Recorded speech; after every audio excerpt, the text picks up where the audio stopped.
Welcome to the Iron Self podcast, where we jump into health, fitness, mindset, and becoming the best version of yourself. Today with your hosts, Mike and Kayla Minion.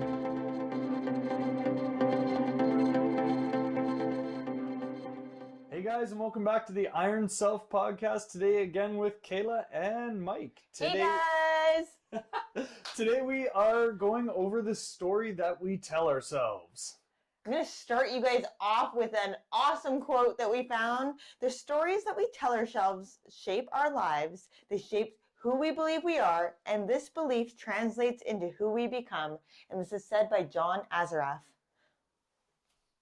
So I think that is a great place to start with getting this episode really rolling, because the importance of what we tell ourselves is really what we become and who we become.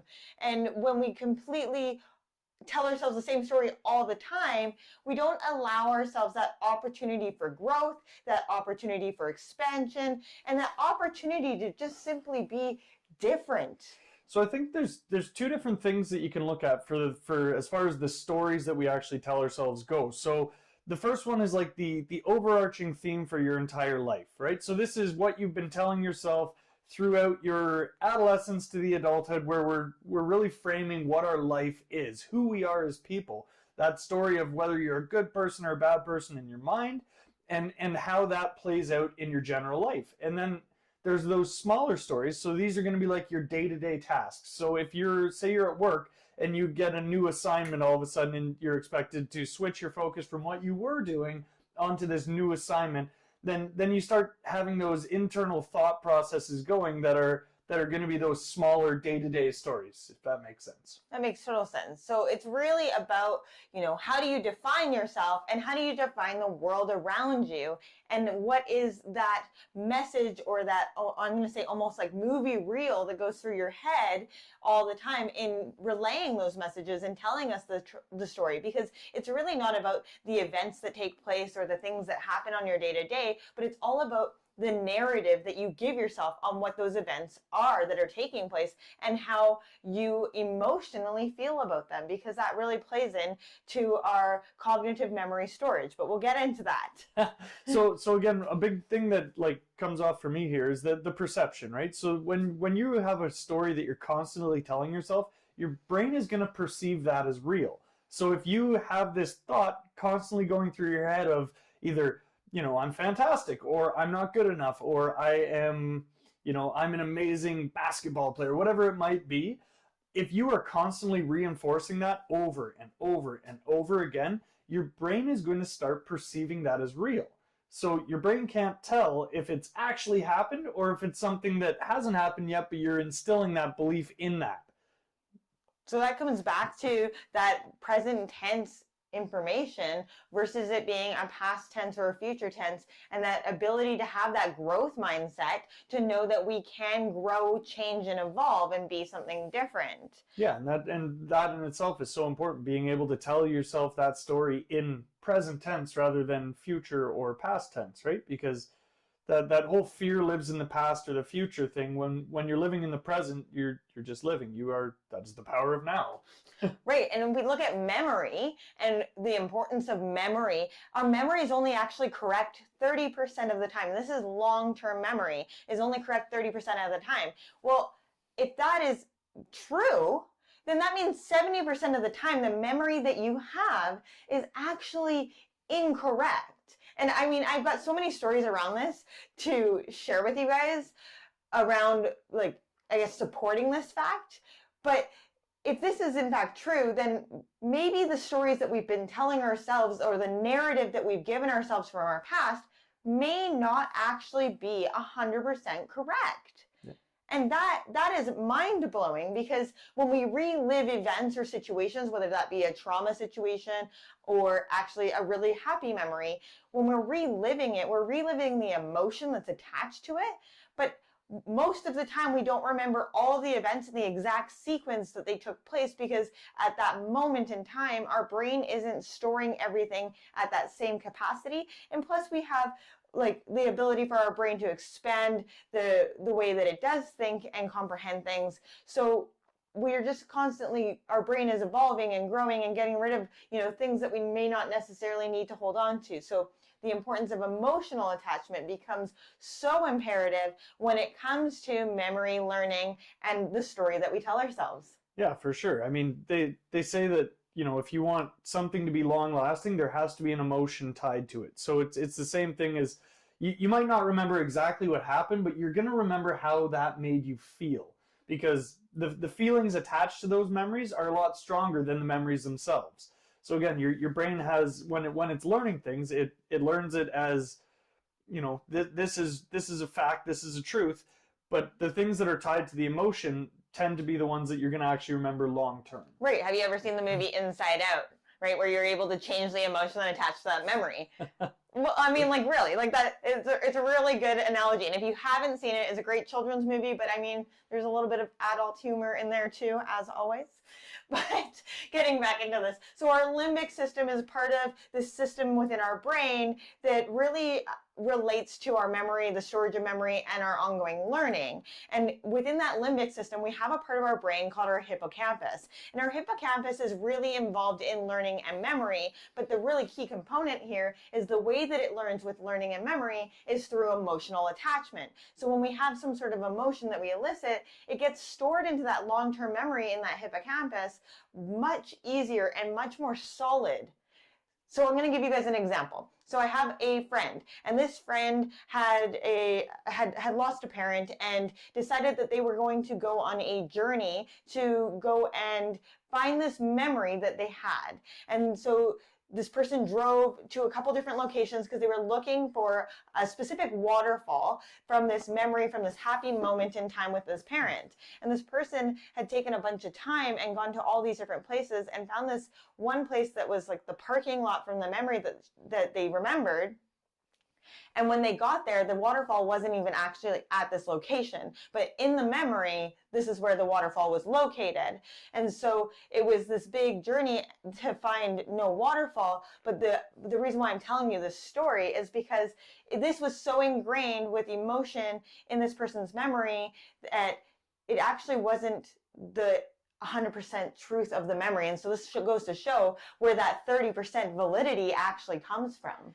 And that is so important when we're looking at the stories that we may have been telling ourselves for years. Because if you have been telling yourself a story that is based off of a memory that you have of how you may have not done so well, you may have failed at something in your life, you may not have failed at all. It may have been, in your mind, there's a perception there that you didn't succeed to the level you wanted to, so that was an outright failure in your mind somewhere. When the reality is, you worked hard, you achieved partial success, but in your mind you told yourself you failed at that. So now this story that keeps on that reel in the back of your mind is telling yourself, don't even try this because you already did that and you failed. And this is where that reframing of that story comes, right? So there's something to be said for somebody that has these stories that are ingrained in their memory, and the ability to take these stories and reframe them as something that's going to be useful for them. Empowering, right? That resiliency that comes within that story. Right? How do we learn and grow? Exactly. So this is that reframing of story is the big thing for that I always say, right? So if somebody comes to me, and I'm going to use the example of they come to us for weight loss and they say, I am fat. And the first thing that comes to my mind is, well, sure, you may want to lose some fat. Okay, but you identifying as quote unquote fat isn't going to serve you. So it's also incorrect. It's also incorrect. I mean, like, let's dive into that. You're also incorrect because you actually have more lean mass than you do fat mass. So therefore, you are not correct. If you come to me and you tell me I am fat, I'm going to tell you you are incorrect. Yeah, lean mass for 90% of the population, 95% of the population even. I'm going to say 100% of my So anyways. I don't know what the stat is on this. Lean mass compared to fat mass, everybody is going to have more lean mass because the bigger of a person you are, the more bone density you have, and the more muscle tissue you're actually going to have to be able to move your body in space. So you will always be more lean mass than you are fat mass. So we'll start out first off by saying you are not fat. You are a combination of lean mass and fat mass. And water. And water. You are water. Like, maybe we should start identifying, like, I am water. I am liquid. So, But here's my thing, okay? So instead of telling yourself a story that I am fat, you are on a journey. I am on a journey to better myself. And I know this because you're listening to this podcast right now. You are on a journey to improve your situation, whether it be fat mass, lean mass, athletic performance, just general day-to-day mindset, right? Yeah. So this is huge, and you are on a journey. So I want people who have these negative connotations about themselves, these negative overarching thoughts of I'm not good enough, I am this, I am that, to start saying I am worthy, I am on a journey, and I am constantly looking to improve my situation, because that is a great place to start. If you are constantly the learner, constantly the scientist looking for the best way to improve their lives, to improve the situation they are in, then you are already in a positive state of mind. But how do you take action on that? So that's my biggest thing. Is like, sure, I can tell myself till I'm blue in the face, Mike, that, oh yeah, I'm on this journey of self-improvement and I'm amazing. And then I look in the mirror and I go, oh my gosh, I'm not happy with the image I see. Or I try to play basketball and I'm like, oh my gosh, why can't I dribble properly? Like that story kind of starts to creep in. So now how do I start to change that narrative in that story to what I want it to be? Action. So here's the thing. Jumping jacks. No, well, maybe it is jumping jacks. Okay, if you are currently an inactive person and you want to bring activity into your life, then it's going to take that action. You need to make a commitment to yourself, and you need to start improving on the areas where you are lacking. If you want to lose weight, start being more mindful of what you're eating. Start making a conscious effort to get up and start moving more. It doesn't mean that you have to go and work out for 2 hours every day. It means that you have to start getting out of your current situation and start moving your body more. If you want to improve your mindset, start reading more. Stop looking at your Facebook feed every 5 minutes at all the negative things that come up in life. Start looking at where you get your positive moments in your day and start celebrating those. Can I pause you for a second? Because 100%. I really like that Facebook feed one. Because I feel like we look at Facebook feeds and we see only I'm going to say a snapshot of somebody's life. And we're like, wow, look at how perfect and amazing their life is. Insert self-doubt and guilt and, oh my gosh, right now, why am I not being the best parent that this person is being? Why am I not, taking action on this? And we start that now negative feedback cycle. This is that story again. That story of, oh my gosh, why am I not insert what you're not doing, and that self-comparison. And when we're starting to compare ourselves, at the end of the day, that person that you're comparing yourself to is not feeling that negative emotion that you're feeling. One of my favorite quotes is, comparison is the thief of joy. I love that because it's so true. If you look at somebody else's life and you are looking outside of your own circumstances and saying, I want that because they are so much happier, better, stronger, faster, whatever it might be, comparison is the thief of joy. Right. You are on a journey and you are doing an amazing job as it stands. And your journey is different than somebody else's journey. And just because somebody looks happy on Facebook, Instagram, or any of these other social medias does not mean they are living the perfect life. They took a picture in a good moment and they put a little quote under it. Right? I mean, have you ever been in that bad mood and you're like, put a smile on, come on, say cheese, here's our selfie. Cheese.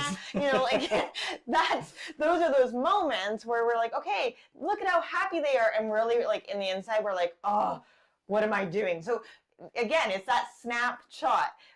I did pause you. I don't know if you remember where you were. Lost it. Okay, that's okay. I have something to jump into anyways. Jump away. So going with that same I am statement, right? And that I am statement is often how we define ourselves, right? I am good, I am bad, I am happy, I am sad, right? And we are really resonating with the fact that I am this. And when you say I am whatever, you're owning it, right? This is like this, I am this no matter what. There is no possibility to change this because there's no opportunity to not be this. Pause. The best thing about an I am statement is keeping it as I am and not I am going to be or I will be eventually. If you say I am, your brain starts to believe it as if it's already a fact. Okay? Right. So take going to be or will be or when I am Eventually, when. take all of that out. I am. I am strong. I am powerful. I am Worthy. worthy. Right. So we've got all these great I am statements, but the one thing that I want to kind of really dive into a little bit here is that when we're giving ourselves this definition of self, I am happy. Okay, so you are happy, so you are owning this happiness, and you're never going to be anything but happy. What's the emotion tied to it? Obviously, it's happy. It Is might it be though? joy. I mean, like when you look at the wheel of emotions, right? There's like this huge wheel, and it's like all of these millions and millions of different kinds of emotions that we can have. But as children, we are happy, sad, angry, mad, right? We've got like 4. Is that happy, sad, angry, mad? That's 4. So I have to count them again. I'm sorry. I only have enough fingers. But so when we say, stop laughing at me. I am sad. It's like you're owning the fact that you're sad. But what about like I feel sad? I feel sad also lends weight to the fact that I might have another feeling, right? This is the difference to feeling an emotion and becoming an Being an emotion, emotion. right? Like when you become an emotion, you define yourself by that emotion. It's like saying I am fat, not I have fat. I have fat. Guess what? Everybody has fat. You know, I am strong versus, or I am weak. Like those words don't allow for you to be anything else. Maybe I am strong. We see that in society and we define that in society as like, that's very powerful. That's very positive. But another person might see that as maybe that's not necessarily what they want to define themselves as, right? So we can't always define an I am statement as good or bad, but it's really tied to what does that I am statement make you feel like? What does that I am statement mean to you? Yeah. Right? The big thing that resonated with me that you just said there was the feelings, right? So like I'll give an example for myself. When my grandfather passed away, I was heartbroken, right?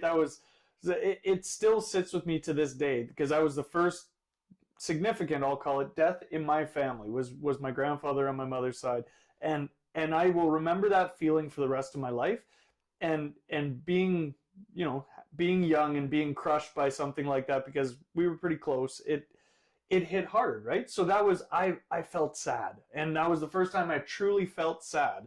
And then it didn't become me though, if that makes sense, right? I didn't own it and wear it to the sense that I am sad. I was sad because we lost somebody we loved. And then moving forward from that is, okay, well, let's remember all the awesome things. Like he was the one who taught me how to fish. He was the one who taught me how to golf. Not that I'm good at either of those two things, but he taught me. And you know, you celebrate.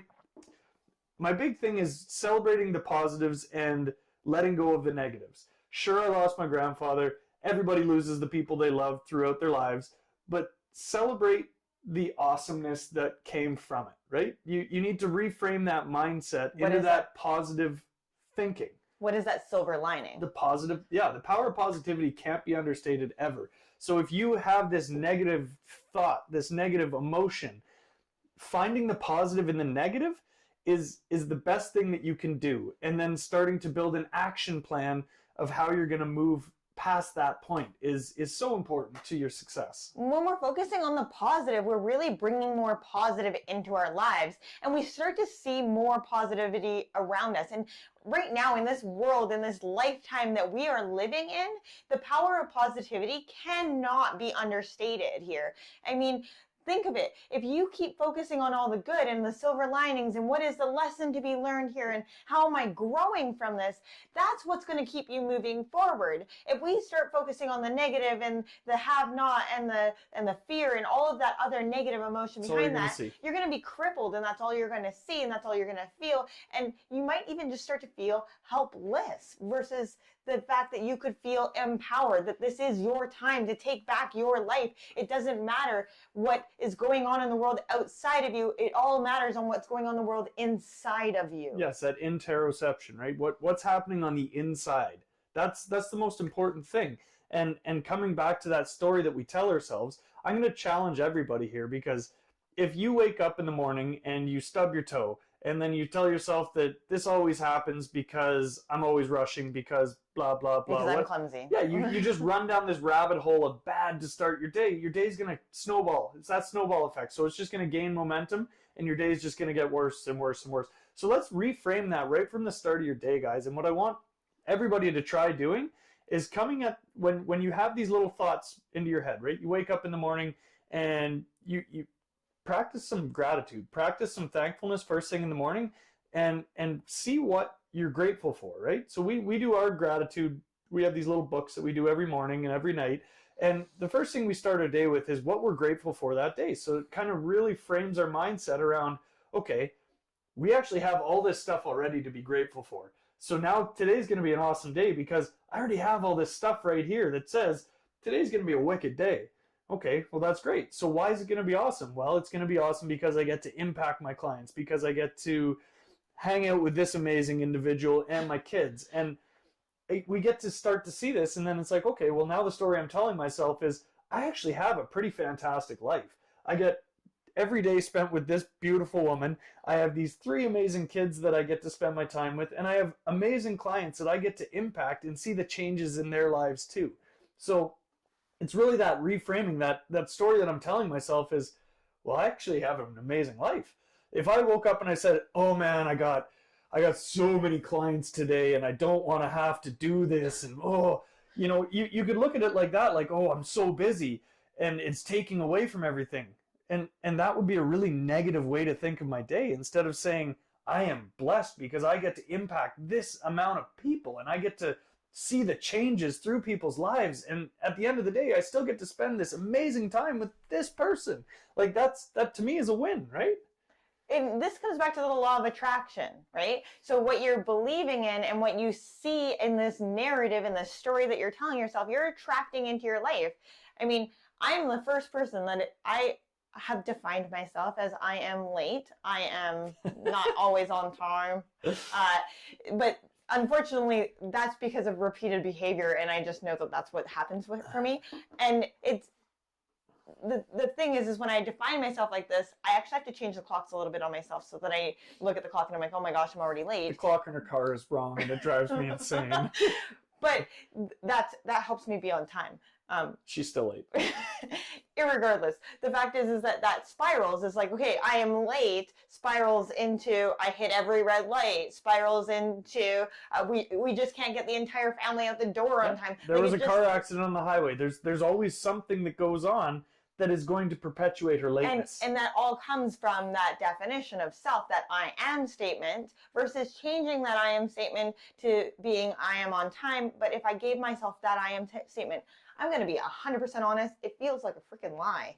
Like, and I can't live a life that is a lie. So, but then again, this comes back to taking that action. So, if you are a person, Kayla, who is perpetually late, let's take some action steps. What would be one step that you could do to take towards being on time?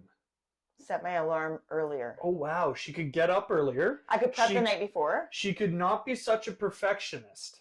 Whoa. Okay, that wasn't even an option or on the table. Perfectionism is a totally different topic, Mike. I'm not taking that. We are the worst for that because both of us are perfectionists. So when we are trying to accomplish a task, both of us are just button heads because we're both right 100% of the time. Yes. And when it comes to morning routine, I got to get my eyebrows just right or I'm not leaving the house. So all I'm saying is action steps. If we want to be able to change a behavior pattern, we need to have an action plan and then actually take the steps towards them. Right. So, but being late by 5 minutes is not a high enough priority for everybody to listen to our priorities episode that Kayla's going to prioritize this over having perfect eyebrows, which is way up here. Just saying. I mean, I'm just saying the eyebrow thing is pretty important. But this is that mind state, right? So if being 5 minutes late is okay in your mind, and it doesn't rank as high on your priority list, then this isn't going to change anytime soon, and we've accepted that. We love her. But the thing is, yeah, like you said, it comes back to that priority and what you actually value. And I value other people's time 100%. So if I have an appointment with another person, I am more than likely on time or 5 minutes late, but more than likely on time. right? And so when it comes to myself, when I'm putting something out there for myself, I'm usually not as on time, and that becomes, I don't value my own time as much as I value other people's time. So if you go back to that lesson on priorities and that point of focus, but it also comes back to, where do I place my value? What are my values and my beliefs? And I believe time is fluid. We can move things around. We got enough time in the day. So 5 minutes is 5 minutes. I mean, if it was an hour, I'm going to definitely have an issue with that, and my anxiety would be through the roof. Anyways, Okay.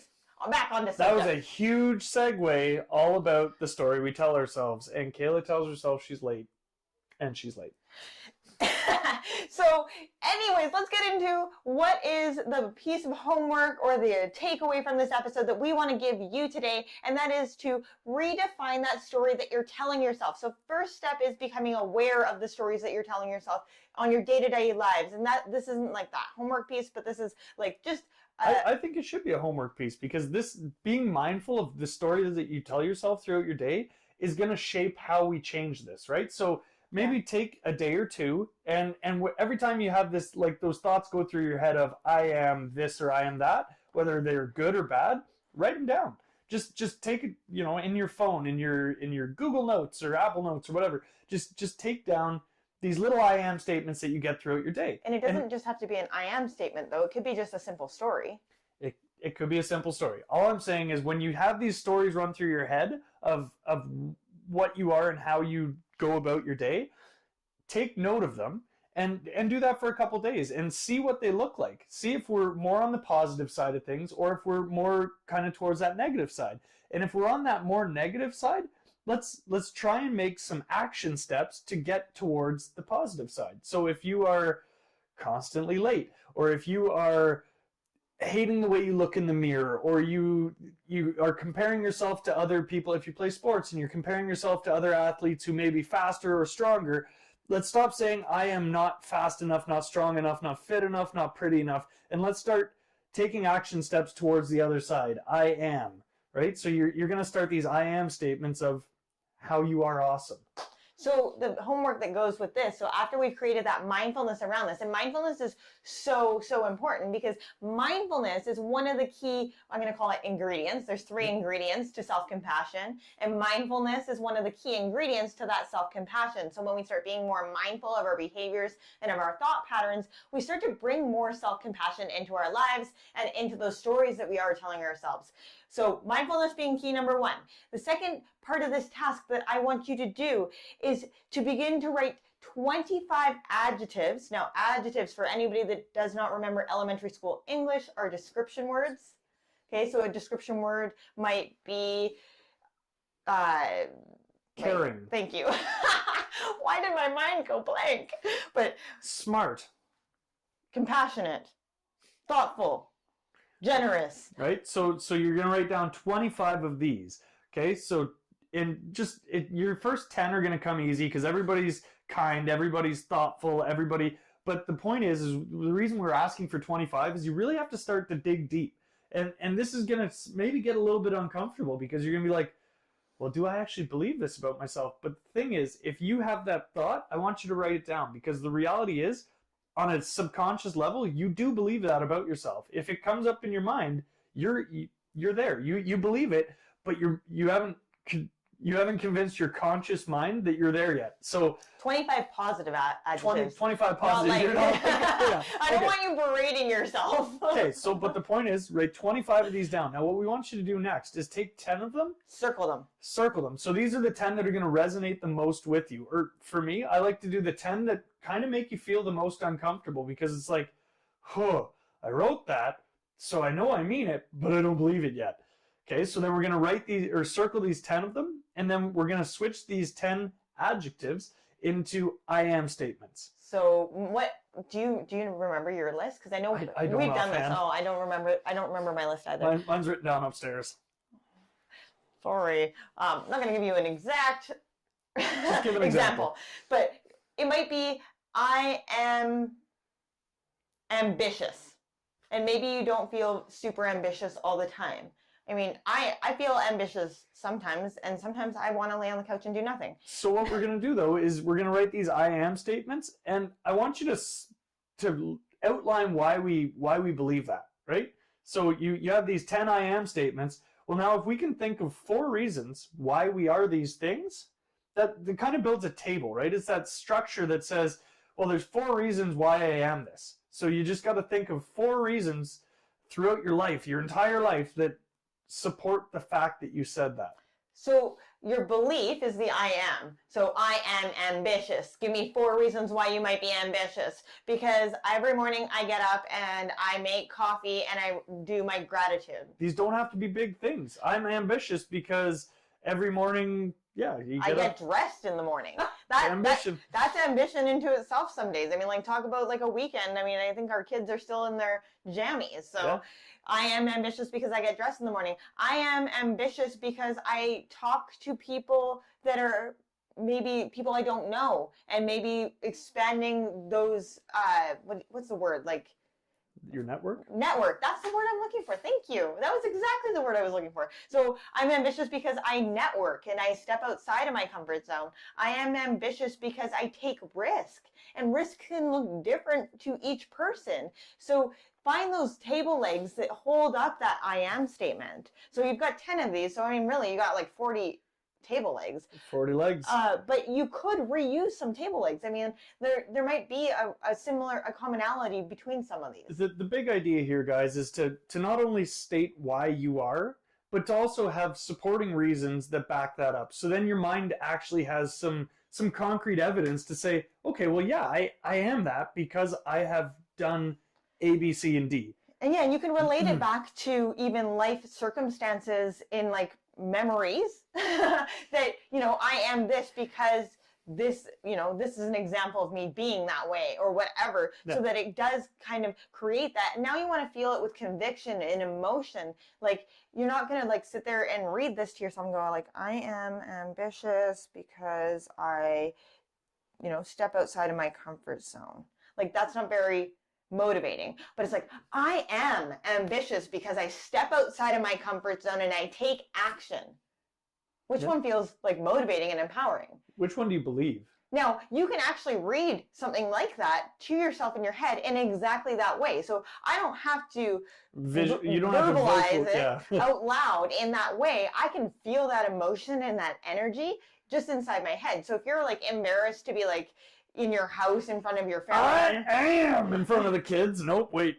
Yeah, I'm just saying that in my mind. I'm not screaming that one out. Right? And I mean, like, even bringing like physical movement into it can be really helpful, because I don't know about you, but I'm a movement-based learner, so I have to like move and like bring that. She paces while she reads sometimes. It's great. It's true. That's how I learn. It goes into like, it just involved in that limbic system. Like, okay. I agree.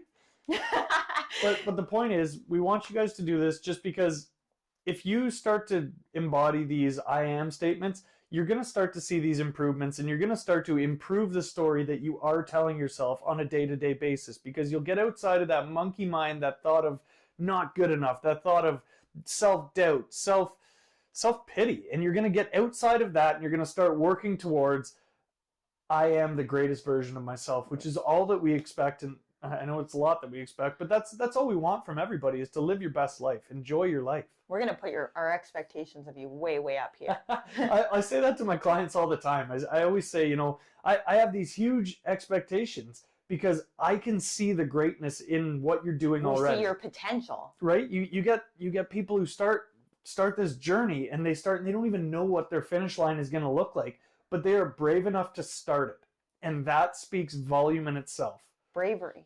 I love that. I love that. So task number 1, become more mindful of that chatter in your mind, that self-talk, that story that you're telling yourself, those I am statements that you're resonating with. Step number 2, start 25 adjectives. 25 adjectives that describe you and your greatness. How amazing are you? In a positive light. Like, just, you know, totally brag. boast. You get to brag. Be boastful. We always say don't be too boastful, but right now we're saying do it. Brag. You get to brag about yourself and how freaking awesome you are. I love that fist pump. It's like, hoo, hoo, hoo. Anyways. Then you're going to circle 10 of them that jump out at you, and you are going to create 4 table legs that support each of those 10.